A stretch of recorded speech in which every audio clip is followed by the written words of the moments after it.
This time in northwest Canada, tens of thousands of people are rushing to evacuate from a remote community there. Fires have been spreading across Canada's sparsely populated Northwest Territories for months now. But in recent days, they've started to threaten the territory's capital, Yellowknife. It has a population of 20,000, located 1,000 kilometres away from another large city, making the evacuation a logistical challenge. The order to leave came on Wednesday night as the fire bore down on Yellowknife's boundaries. The city has set up convoys to help drivers navigate their way out of the area, as smoke blankets the only highway in or out of the capital. Earlier, my colleague Carl Nasman spoke to Ollie Williams, a journalist from Yellowknife, who has already escaped and is now out of harm's way. Ollie, thank you so much for joining us, especially under these circumstances. Now, I understand that you've been able to flee these fires. Just bring us up to date in terms of what took place, what happened, and how you're coping. Where are you now? Yeah, so I'm now in a small village called Fort Simpson, which is about 630 kilometers west of Yellowknife. Probably sounds like a huge distance. It really isn't in Northwest Territories terms. This place is twice the size of France. It's got 45,000 people in it. So vast scales that we're talking about. This is essentially 3 communities to the left of Yellowknife. And you can just hear a float plane in the distance, by the way. This is the Mackenzie River behind me. Yellowknife under a full evacuation order, as you've probably heard yesterday. We came out here a day before because, to be frank, the writing has been on the wall for days that wildfire was going to pose a grave threat. What were you seeing that led you to think, hey, I better get out of here even a day before the official evacuation order takes place? Well, I'm the editor of Cabin Radio, a website covering the Northwest Territories. And I'll shout over the floodplain in the background here. We did an interview with a gentleman named John Valiant, who spent 7 years studying wildfires in Fort McMurray that took place in 2016. And John Valiant described to me how authorities in Fort McMurray in 2016 underestimated the strength of 21st century wildfire. He said he saw a lot of echoes in Yellowknife. And I have to be frank with you, it's one of those things as a journalist. I got 5 minutes into that interview and thought to myself, what am I still doing here? Just walk us through the situation in the area in general, because Yellowknife isn't the only area, of course, that's being evacuated. Several other communities have had to flee. There are many different blazes there. Give us a picture of what's taking place in the Northwest Territories. Okay, so there's a huge lake called Great Slave Lake. Yellowknife is on the top of it. Then at the other side of that lake, and it's a very large lake, you have 2 communities called Fort Smith and Hay River.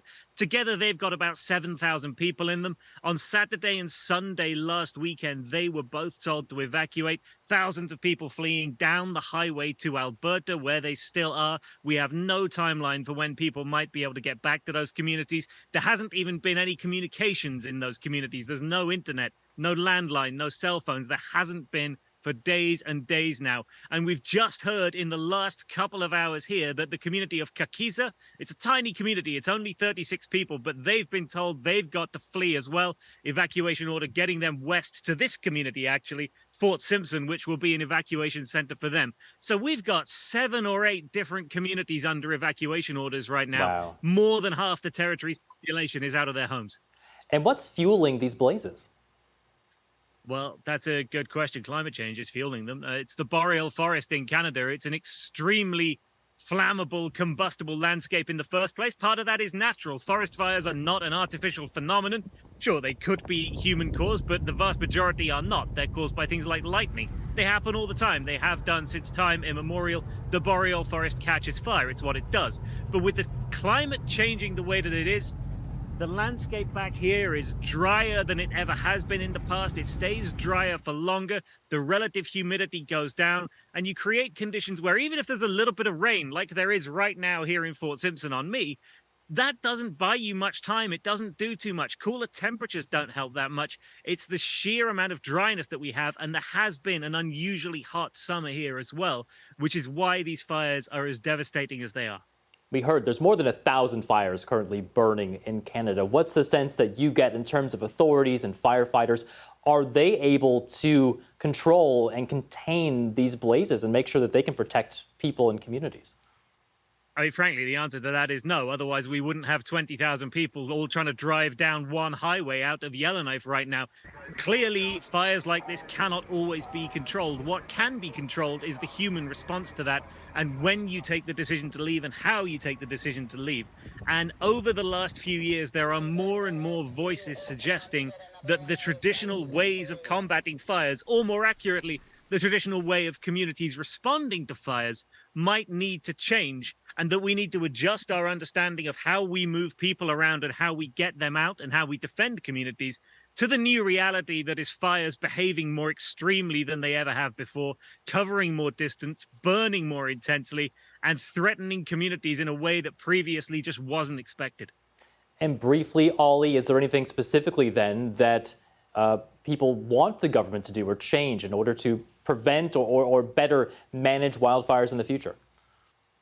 I think there's a whole bunch of things that is probably a list too long to get into, but it's more important to say that the average human being doesn't really have a whole lot of understanding of this. I don't think you could point to 20,000 people in Yellowknife and say, oh, we wanted wildfire management techniques to change. I think it's more that there could have been a recognition earlier in proceedings that this fire and other fires nearby could pose more of a threat. Now, that conversation has happened before. I'm sure it'll happen again. It's far too soon to get into that kind of Right. analysis right now. We're still in the event. A situation there that is still evolving. Ollie Williams, the co-founder and news editor of Cabin Radio, an independent news station there in the Northwest Territories. Thank you so much for joining us. Thank you.